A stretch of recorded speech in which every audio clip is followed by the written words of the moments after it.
Hi and welcome to SimplySwim.com. Now today is a very special occasion. We've come over to Wales, the city of St David's, to visit Sean Conway and his team to see how they're getting on their amazing journey. Now for those of you who don't know who Sean Conway is, he's the first person to ever attempt to swim the length of Britain from Land's End to John O'Groats. Like I said, he's currently in Wales and we're just visiting him. As you can see just behind me, that is the boat that the crew are on at the moment. It's an amazing journey. We're just here to support him. We've given him some kit just before he left and we're just going to go and see how they're getting on.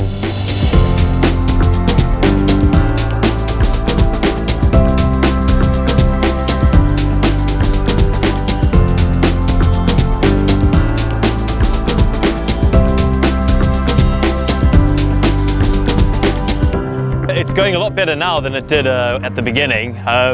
It's great, we've finally fallen into a bit of a routine with the crew and I. The first few days were really tough. Obviously I hadn't swum any sort of distances like I've done in the last 3 weeks, so my shoulders were really sore at the beginning. The weather was awful on the first week.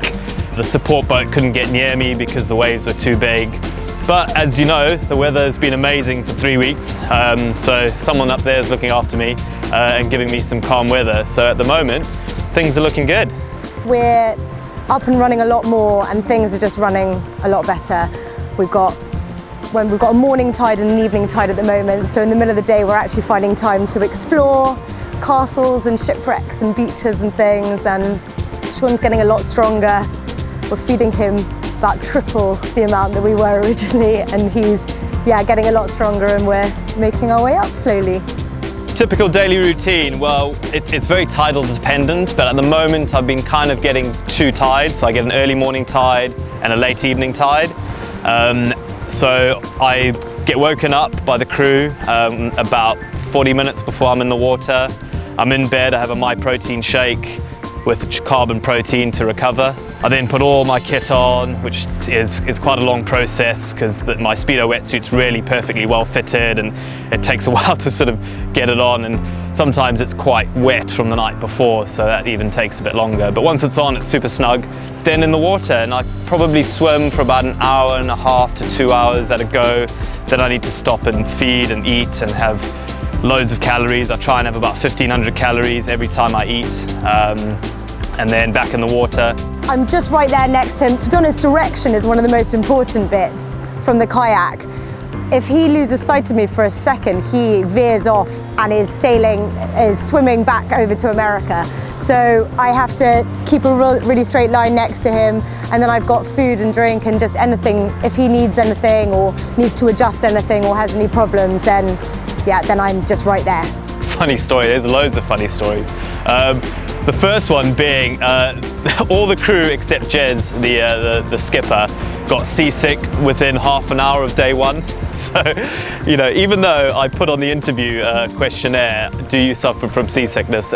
And they assured me they didn't, but to be honest, even I was sick at the beginning. So there was a point where Em was in a bucket, I was throwing up overboard, Owain was on deck somewhere, and we actually made only 1 mile progress that day. It was quite funny now looking back, but at the time we felt awful. To be honest, the fact that we've turned Sean into our child who makes strange little baby noises, so we're now bullying him more and more the weaker and the smaller he gets. Oh, the support from companies and brands and the general public and the charity have been amazing. War Child have been brilliant. They're showing me a lot of love, and that's great to help raise money for people in Central African Republic. Speedo have been brilliant as well. They've got a really cool little page on the website which actually documents my route, which is quite, there's loads of content on it, and that's great. And I got the Speedo wetsuits are amazing as well. The kit I've got from SimplySwim and SimplyScuba has been amazing. The kit that's helped me the most are the fins. I'm using fins when the tides are against me. There's been some places, especially when you cross some sort of big eddies, the tide sort of changes direction, and I wouldn't make any progress. So yeah, thanks guys for all your support. It's been brilliant.